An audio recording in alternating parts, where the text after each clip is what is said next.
What's going on, guys? Thanks for tuning in to another review. Today I have kind of a more in-depth review of YouTube TV.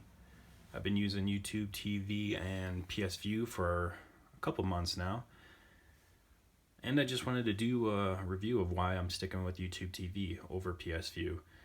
There's a lot of similarities between the two. There's also a lot of differences that you should be aware of. And I just kind of want to go over those and why I chose YouTube TV. And hopefully, if you're thinking about cutting the cord, hopefully this video review helps you. So the app interface between YouTube TV and PS Vue are very different. When you first get into YouTube TV, you have these top picks for you. This is on your home. You can see it up here on the top. On your home, you have the top picks for you. This is just content that's on right now that YouTube TV thinks that you'll like. So it kind of sees what you've watched in the past.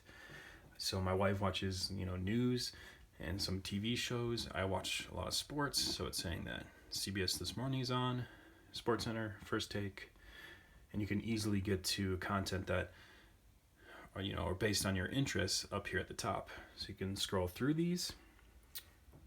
And you click down, you can resume watching programs. So we were watching CBS This Morning earlier. I watched this yesterday and this yesterday. So you can resume this content if you want to finish where you left off. And then it kind of goes into categories. So you have your sports. These are sports that are on right now and that you can click to or that are on demand. TV shows, again, these TV shows are based on what you watched before. So my wife watches Vanderpump Rules. We watch Shark Tank. You can kind of go through the shows right there. Movies, these are on demand. So these are based on your package. You can just click through and start playing any of these movies at any time, which is really nice. Then news, family. Of course, YouTube has to get their plugin for YouTube Red.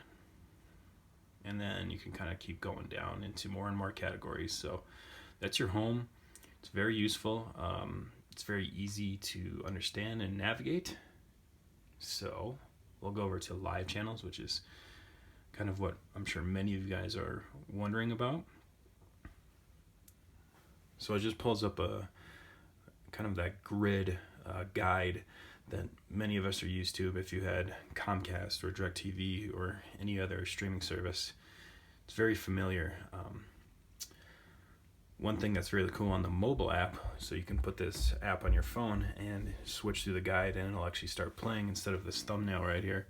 It'll actually start playing what's on the channel as you scroll through. There's no sound, but you can kind of see where it's at in the program, where it's at in the movie, or in a game, which is really nice, and I hope they bring that to this app at some point.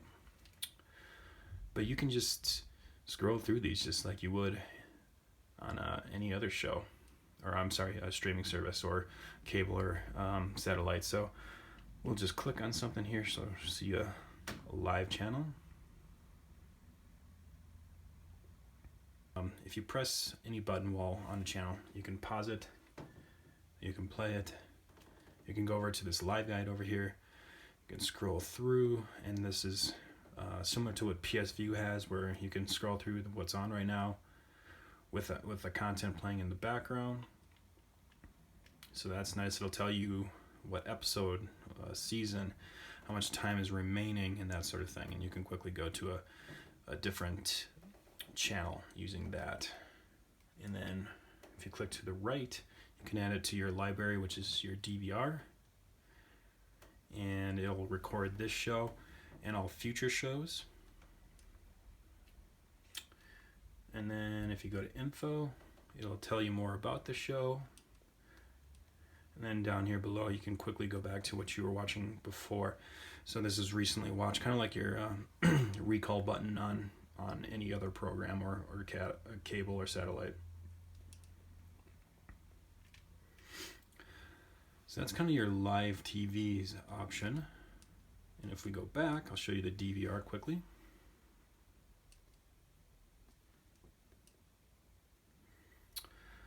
So again, all your navigation is up here at the top. You got your home, live, library. Library is your DVR, unlimited DVR, so don't worry about using too much space or anything like that.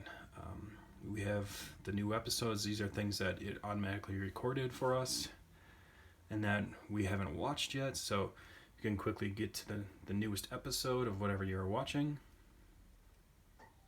You have most watched, so these are obviously things that you've watched the most. These are just all your recordings, so you can scroll through any and everything that you recorded.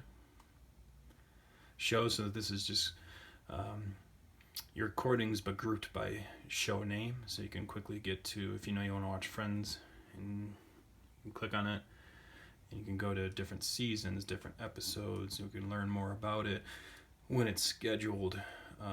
The cast, it has a lot of information about the shows here, which is really nice.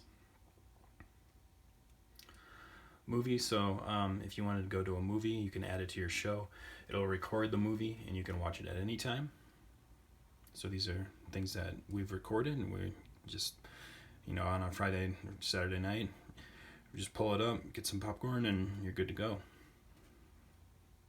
And then sports, obviously. So if you know there's a sporting event you want to watch and you can't be there live to watch it, just put it to your shows. It'll record the whole game, and you can come back and watch it at any time. Same thing with events. So that's basically it, guys. It's very easy to understand. It's very simple. I think they'll add to it a couple more features, like I was telling you with the live guide that they have on their mobile. I think they'll add that to this at some point. But it's very, like I said, it's very simple to understand. If you're a little bit worried about cutting the cord because you're not sure you'll get it, or worried about learning a new program, I would say this is extremely easy to pick up. I picked this up in maybe a half hour of using it. Like I said, you bring it to your home. It has everything kind of queued up for you. You can get to a category if you want to, or to your live channels. And then once you record stuff, the library is very easy to understand as well, and you can easily get to anything that you recorded. So it's a lot different than PS Vue. Like I said, PS Vue kind of has a little bit more going on with kind of overlays and content playing, and it's a little bit higher learning curve, I would say. So it's up to you whether you like this better or something that's a little bit more feature packed like a PS Vue is. The main reason I chose this over PS Vue is because of streaming quality. I've never had an issue with YouTube TV playing content. No buffering issues, no freezing issues or stuttering. I have had that with PS Vue a little bit, and I know it wasn't due to my internet connection, whereas I've never had that with YouTube TV at all. Again, I've had this for about a month, so I'm pretty confident that it'll stay this way. It will kind of depend on your internet connection, but if you have over 10 or 15 megs, I'd say this is a great option. If you like the video, please go ahead and press that like button and subscribe for more. If you like this kind of content, I'm gonna try to come out with more reviews and that sort of thing. So again, thank you for tuning in. I hope this helps you make a buying decision, and we'll catch you on the next video.